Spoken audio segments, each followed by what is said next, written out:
తెలంగాణ ప్రజలకి, హుజరాబాద్ నియోజకవర్గ ప్రజలకి మరియు మైనార్టీ సోదరుమణులకి, సోదరులకి అందరికీ పేరు పేరున నా నమస్కారాలు తెలియజేస్తా ఉన్నాను.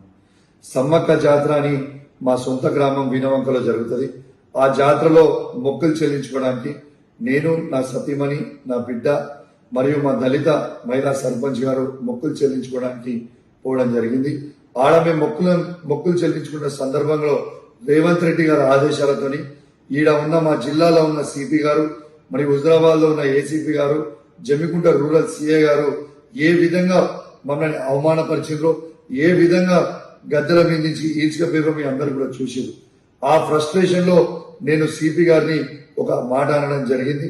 కానీ నేను ఏ కులాన్నో ఏ మతాన్నో కించపరచడానికో నేను అట్లాంటి స్టేట్మెంట్ చేయలేదు. నా ఉద్దేశం అది కాదని కూడా మీ అందరికి కూడా తెలియజేస్తా ఉన్నాను. ఇలా ఒక్కసారి ఆలోచన చేయండి. ఆ ఫ్రస్ట్రేషన్ లో, ఆ ప్రెషర్ లో, ఆ టార్చర్ లో నేను ఒక మాట స్లిప్ అయితే కావచ్చు. కానీ నేను వాళ్ళందరికీ కూడా దానివల్ల ఎవరికన్నా వాళ్ళ మనోభావాలు దెబ్బతినుంటే వాళ్ళని నేను పర్సనల్ గా అపాలజైజ్ చేస్తూ సెలవు తీసుకుంటా ఉన్నాను. జై తెలంగాణ, జై కేసీఆర్.